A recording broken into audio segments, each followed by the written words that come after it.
네, 이어서 가보도록 하겠습니다. 옛날에는 옛날이라고 하면 제가 한 초등학교, 중학교 때만 하더라도 이 광대역 통신이라는 게 없었고 보급이 있다 하더라도 보급이 그렇게 잘 되진 않았었습니다. 그래서 음, 이 모뎀이라는 걸 썼었는데 여러분들도 이걸 써본 적이 있으신지 모르겠어요. 이 모뎀이라는 거는 어떤 형태로 되어 있냐면은 이 PC가 있으면은 PC 뒤에 뭐 이렇게 여러 단자들이 있잖아요. 뭐 모니터 꽂고 이렇게 뭐 모니터, 뭐 키보드, USB 뭐 이렇게 있죠. 여기에 전화선을 꽂는 곳이 있었습니다. 이렇게 전화선을 꽂을 수 있게 돼 있어가지고 여기다 저 전화선을 꽂으면은 이 전화선을 통해서 PC 통신을 할 수 있었던 거죠. 그래서 이걸로 이제 인터넷에 접속한다던가 하는 거를 할 수 있었던 그런 거를 이제 하는 기능이 있었는데 음, 이거를 이제 모뎀이라고 했었죠. 근데 이 모뎀이라는 거는 우리가 일반적으로 쓰는 전화 회선을 우리가 쓰는 그 전화 회선을 그대로 사용했기 때문에 비용이 많이 나왔습니다. 왜 비용이 많이 나왔냐면 일반적으로 그 우리가 깔아놓은 전화선이라는 것이 음성을 전달하는데 최적화되어 있었기 때문인데요. 그래서 이 그림이나 이런 거 위주로 되어 있는 인터넷을 활용하게 되면 소모되는 데이터량이 훨씬 많겠죠. 그래서 일반 전화를 쓰는 것보다 몇 배 많은 그런 전화 요금이 나오기도 했었습니다. 그래서 뭐 옛날에 이제 제가 초등학생 때 했던 중학생 때 했던 리니지라는 게임을 보면요. 요게 이제 모뎀은 모뎀대로 나가고 월 사용료 같은 게 또 있거든요. 월 사용료가 있어서 시간당 200원, 아니 시간당 1200원 뭐 그 정도 됐던 것 같습니다. 그래서 전화세 이외에 이 이용료가 1200원씩 나가는 그런 구조였는데요. 방학 이럴 때 모뎀으로 리니지를 내내 했다 하면은 전화비가 한 30만 원에서 한 60만 원까지 나오기도 했습니다. 이러면 이제 불려가는 거예요. 엄마한테 불려가가지고 엄청 두들겨 맞고 잘못했습니다. 다시는 안 그러겠습니다. 싹싹 빌고 겨울방학이 되면 또 하고 또 맞고 반복 그랬습니다. 근데 이 모뎀을 통해서 하게 되면 어떤 문제점이 있냐면요. 이 전화 회선을 그대로 쓴다고 했었잖아요. 그렇기 때문에 만약에 제가 컴퓨터로 PC 통신을 하고 있어. 그러면은 그게 안 되는 거죠. 저게 안 됩니다. 집에 전화가 안 와요. 그래서 부모님은 별일 없나 보다 이렇게 생각을 하시고 계셨겠지만 사실은 통화가 불가능한 상태가 되는 거죠. 그래서 이 PC 통신을 하는 와중에 집에 있는 전화기를 들면은 어떻게 되냐면 삐 막 그런 소리가 나요. 그런 소리가 납니다. 그래서 그런 소리가 나면서 이 회신 자체가 불가능해지기 때문에 이 모뎀은 그런 이제 단점이 있었습니다. 당시에 이 천리안 나우누리 유니텔 이런 것들이 있었는데요. 굉장히 옛날 그거죠. 이렇게 파란색 화면에 글자만 나와 있는. 근데 당시에는 이런 것들도 굉장히 혁신적인 기술이었고요. 여기서 이제 막 다 모르는 사람이랑 채팅을 하거나 뭐 이런 동호회 같은 거 이런 거를 이제 많이 했었습니다. 이 동호회 같은 경우에는 우리나라 1세대 힙합 커뮤니티 이런 것들도 다 이제 여기서 시작됐죠. 여러분들은 모를 만한 뭐 UMC, 가리온, P타입 이런 사람들이 다 요 같은 동아리 출신입니다. 동호회 출신. 재밌죠? 그래서 이제 이 당시만 하더라도 정보가 그렇게 많이 공유가 되진 않았었고 다 그냥 자기네들끼리 아름아름 이렇게 돌아갔던 그런 형태였습니다. 아까도 말씀드렸다시피 이 모뎀의 문제점은 전화가 불가능하다. 다른 통신이 불가능해진다는 점하고 비용이 아주 비싸다는 점이 있었습니다. 근데 제가 중학교 2학년 정도가 되기 시작하면서 그 ADSL이라는 게 나오기 시작합니다. 뭐 이런 거 기억하시는 분이 있을지 모르겠는데 요게 이제 최초의 뭐 광대역 그런 거죠. 요즘에는 뭐 불과 한 10년 전에 나온 게 막 1기가 전송 시대 뭐 막 그런 게 나왔잖아요. 시간당 초당 전송 속도가 1기가가 나온다 뭐 막 그래가지고 근데 이때는 그거의 100분의 1 초당 그 100메가 뭐 이런 거 하면서 사람들이 막 깜짝 놀라고 그랬었습니다. 근데 이제 지금은 되게 초라한 기술이죠. 이게 이제 최고 나올 때 100메가고 보통은 뭐 다운받을 때 보면은 속도가 한 1메가바이트에서 1메가바이트 미만으로 보통 나왔는데 그 당시에도 굉장히 혁신적이었던 느낌이 있습니다. 왜냐하면 이거 자체 천리안이나 이런 거 쓸 때는 시간당 몇 킬로바이트 단위였거든요. 100킬로바이트. 그래서 사진 하나 다운받으려면은 뭐 몇 분씩 걸리고 그랬었는데 이제 이거 누르면 사진이 그냥 바로 나오니까 사진 그냥 바로 다운받을 수 있으니까 이런 장점이 있었습니다. 인터넷은 아르파넷이라는 거에서 유래가 됐다. 결국은 이 그 군용으로 처음 시작이 됐다는 거죠. 이 스푸트니크 쇼크의 여파로 시작이 되었는데 스푸트니크 쇼크가 뭐냐면은 이 냉전 시대가 있었어요. 그래서 미국이랑 소련이랑 극한으로 대치하던 상황이 있었습니다. 그래서 군비 경쟁을 하면서 뭐 니네 막 죽인다 살린다 하면서 당시에 미국은 자유주의의 선봉, 소련은 공산주의의 선봉 이렇게 해가지고 둘이 치열한 그 콜드워라고 하죠. 콜드워. 그러니까 이념 전쟁을 했던 겁니다. 이 강력한 이념 전쟁 속에서 미국이 당시에 주장했던 거는 존 듀이라는 사람이 있었습니다. 존 듀이라는 사람이 있는데 이 사람이 주장했던 게 그 프래그마티즘이라고 하는 거예요. 프래그마티즘. 그러니까 쓸데없이 뭘 배우지 말자. 꼭 실생활에 필요한 걸 배우자라는 개념으로 접근을 했던 건데 미국에서는 이 존 듀이의 프래그마티즘을 따라서 굉장히 그 실용적인 교육을 많이 했죠. 그러니까 수학 같은 경우에는 뭐 예를 들면 미적분 같은 거를 빼고 우리 실생활에 쓰는 수학들 위주로 가르치고 뭐 과학에서도 물리투, 화학투 이런 거 빼고 우리 실생활에 쓰이는 거 위주로 가르치고 이런 식으로 가르쳤단 말이죠.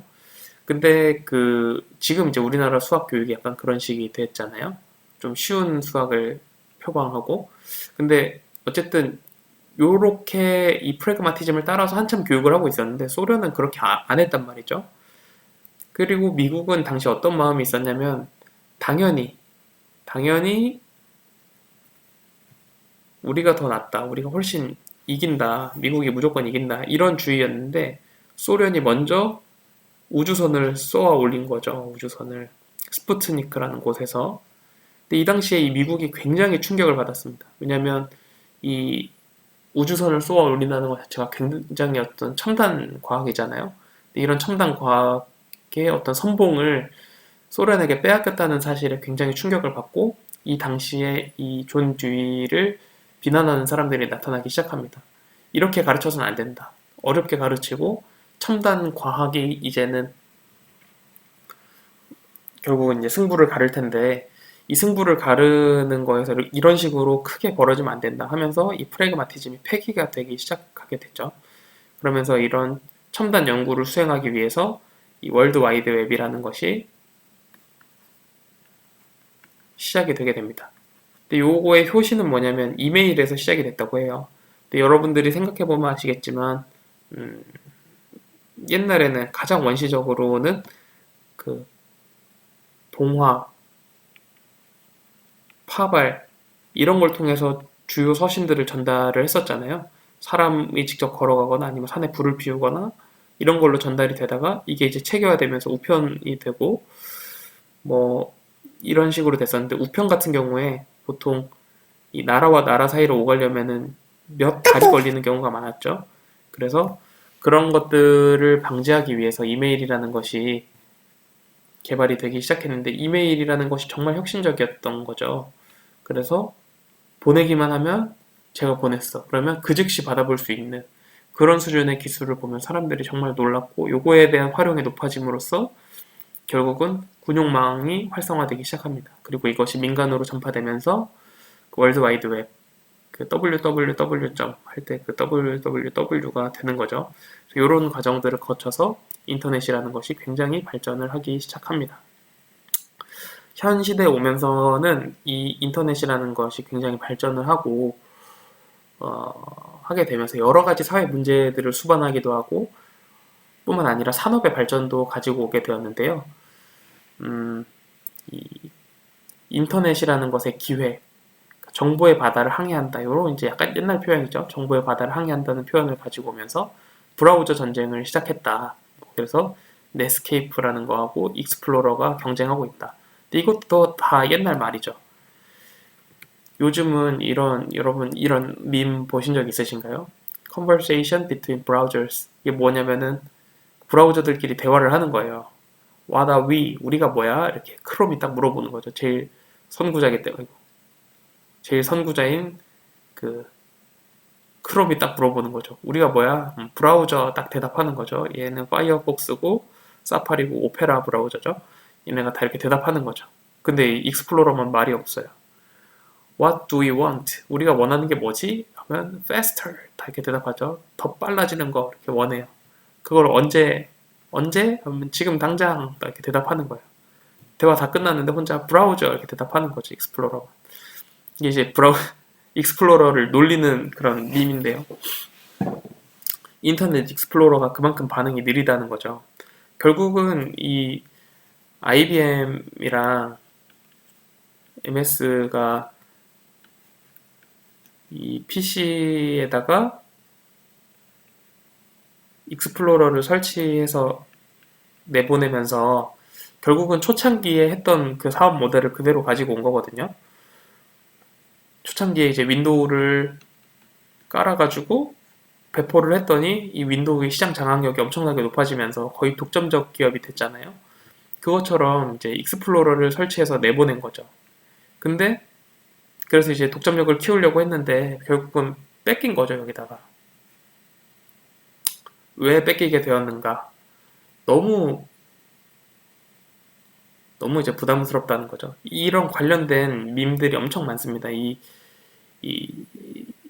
요 익스플로러를 놀리는 게 막, 예를 들면은 막 얘네들끼리 대화를 하는 거예요. 5명이 대화하는데 나머지 4명이 막, 아, 오늘 뭐, 막, 어떻게 막 그 사람이 나한테 이럴 수가 있어? 막 그 사람 뭐 정말 너무한 거 아니야? 뭐 그 사람 어떻게 사랑하는 나한테 이럴 수가 있어? 막 얘네들끼리 이런 대화를 나누고 있는 거죠. 성숙한 성인들의 대화를 나누고 있는데 브라우저만 혼자서 나 드디어 기저귀에 오줌 쌌다 막 이런 하는 그런 밈들도 있습니다. 그만큼 이 익스플로러가 느리고 시대에 약간 뒤떨어진 느낌을 준다는 거죠.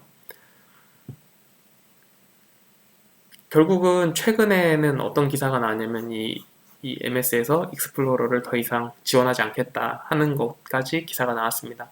그래서 결국엔 요즘에는 그 엣지 브라우저라는 거를 쓰죠. 엣지라는 브라우저를 만들었는데 아직 시장 장악력은 그렇게 높지 않은 것 같고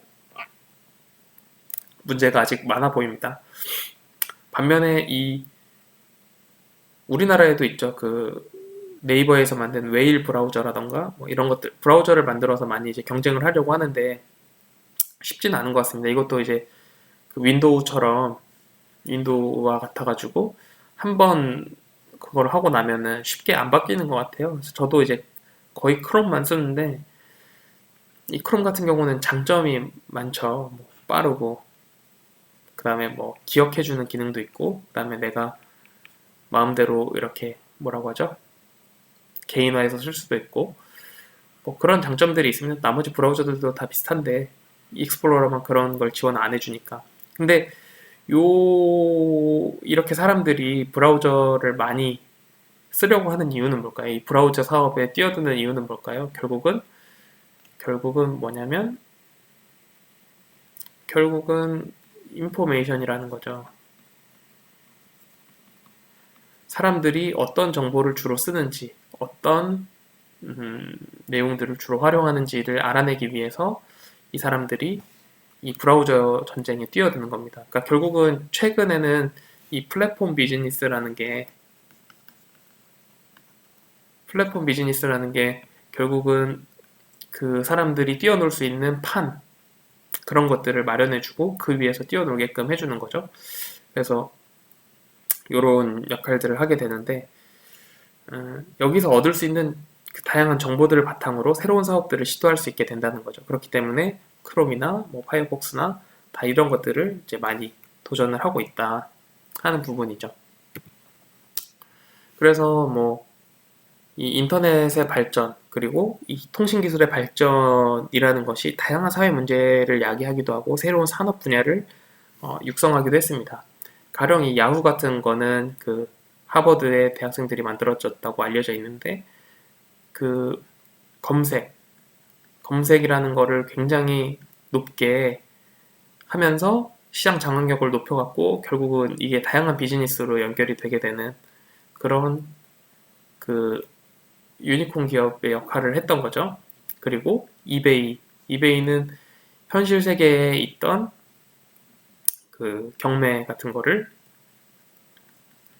인터넷상으로 옮겨서 이제 진행을 하게 해준 굉장히 이제 혁신적인 이베이 같은 경우도 시가총액이 굉장히 높죠.